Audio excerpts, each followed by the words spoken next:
warahmatullahi wabarakatuh. Halo, apa kabar warga belajar kesetaraan paket C di PKBM Mubarok? Perkenalkan, nama saya Dedi Sukma Gusmiarni dari Program Studi Pendidikan Masyarakat. Saya mahasiswa KKPLP Universitas Jember yang melaksanakan KKPLP di PKBM Mubarok.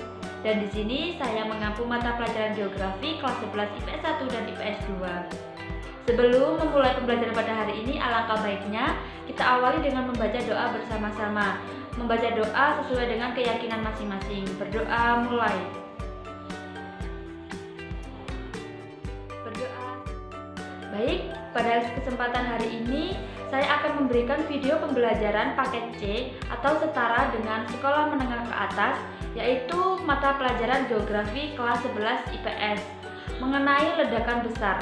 Tujuan pembelajaran hari ini diharapkan warga belajar kesetaraan paket C dapat mengetahui tentang ledakan besar dan poin-poin di dalamnya. Hari ini yaitu mengenai ledakan besar. Di dalam ledakan besar terdapat poin-poin yang kita harus ketahui. Di dalamnya yaitu ada teori pembentukan bumi, perkembangan bentuk bumi, dan struktur lapisan bumi. Yang pertama, teori ledakan besar atau sering disebut dengan Big Bang. Teori ini dikemukakan oleh ahli astronomi yaitu Fred Hoyle. Fred Hoyle beranggapan bahwa tata surya, matahari beserta planet-planetnya terbentuk dari dua buah bintang kembar yang saling tarik-menarik. Entah karena apa, kemudian lama-kelamaan kembaran matahari tersebut mengalami ledakan yang sangat dahsyat, sehingga menjadi serpihan-serpihan kecil dan debu-debu. Itulah yang dinamakan teori ledakan besar atau sering disebut dengan Big Bang.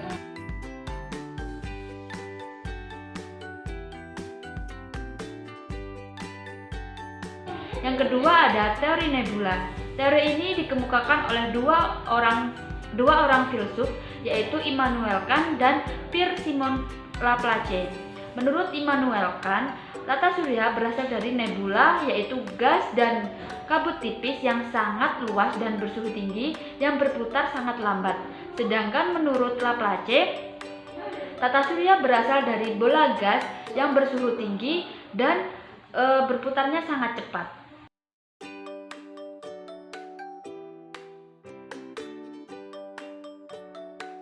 Oleh Moulton dan Kimberly berpendapat bahwa tata surya berasal dari bahan-bahan padat kecil yang disebut dengan planetesimal.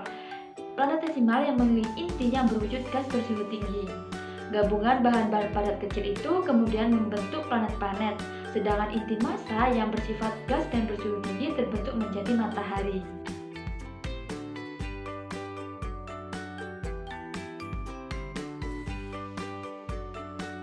Teori pasang surut dikemukakan oleh James dan Jeffrey. Beliau berpendapat bahwa tata surya pada awalnya hanya matahari saja tanpa mempunyai anggota. Planet-planet dan anggota lainnya terbentuk karena adanya bagian dari matahari yang tertarik dan terlepas oleh pengaruh gravitasi bintang yang melintas ke dekat matahari. Dan bagian yang terlepas itu berbentuk seperti cerutu panjang dan terus berputar mengelilingi matahari sehingga membentuk bulatan-bulatan disebut planet.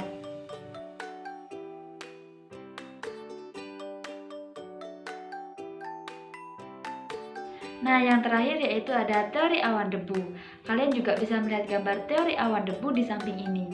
Teori awan debu menurut Weizsäcker dan Kuiper berpendapat bahwa tata surya berasal dari awan yang sangat luas yang terdiri dari atas debu dan gas, atau sering disebut dengan hidrogen dan helium.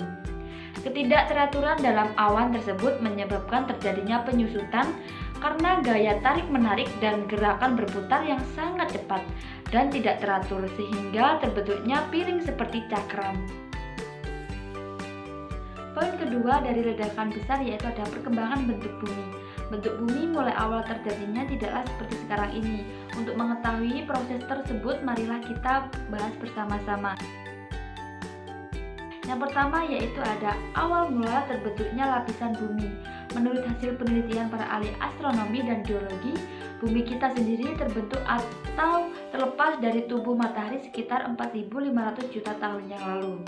Perkiraan terbentuknya bumi ini didasarkan atas penelaah paleontologi atau ilmu yang mempelajari fosil-fosil sisa makhluk hidup purba pada masa lampau, dan stratigrafi atau ilmu yang mempelajari struktur lapisan-lapisan batuan pembentuk muka bumi.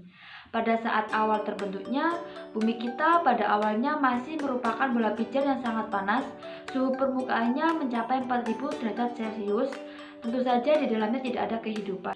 Dalam jangka waktu jutaan tahun, karena perputaran dan adanya gas yang menyelubungi bumi, suhu panas menyebabkan terjadinya penguapan. Secara berangsur-angsur bagian bumi mulai mendingin.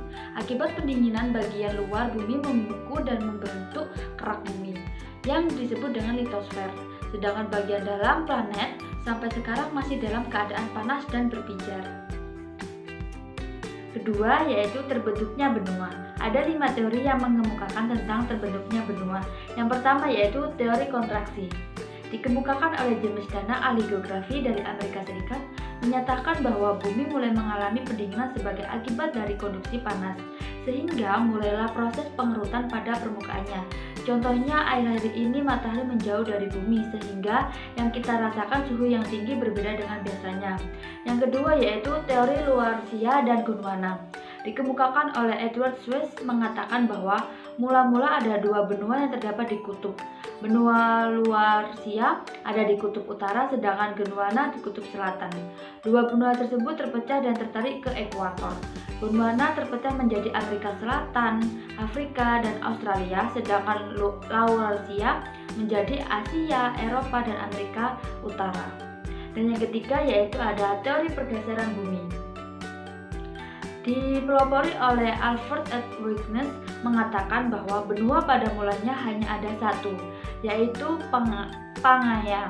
Karena adanya pengaruh rotasi bumi, maka Pangaea terpecah menjadi beberapa benua seperti yang ada sekarang, yaitu ada Asia, Eropa, Amerika, Afrika, dan Australia. Selanjutnya, yang ketiga ada teori pergeseran benua, yang keempat ada teori pemekaran samudra, dan yang terakhir ada teori lempeng tektonik. Poin ketiga dari ledakan besar yaitu ada struktur lapisan bumi. Setelah planet bumi ini terbentuk dari massa gas, lambat laun mengalami proses pendinginan. Akibat bagian terluarnya menjadi keras, sedangkan bagian dalamnya masih tetap merupakan massa zat yang panas dalam keadaan lunak. Struktur lapisan bumi mempunyai struktur utama, yaitu ada litosfer, atenosfer, dan barisfer. Litosfer yaitu adalah lapisan batuan pembentuk kulit bumi atau cores. Litosfer adalah lapisan yang terluar dari bumi dan memiliki ketebalan 70 km. Sedangkan atenosfer yaitu lapisan selubung atau mantel. Dan yang ketiga yaitu barisfer, lapisan inti bumi atau core. Di dalam lapisan barisfer ini terdiri dari inti luar dan inti dalam. Baik, pemaparan materi pada hari ini cukup sekian dari saya. Mohon maaf bila ada salah kata. Wassalamualaikum warahmatullahi wabarakatuh.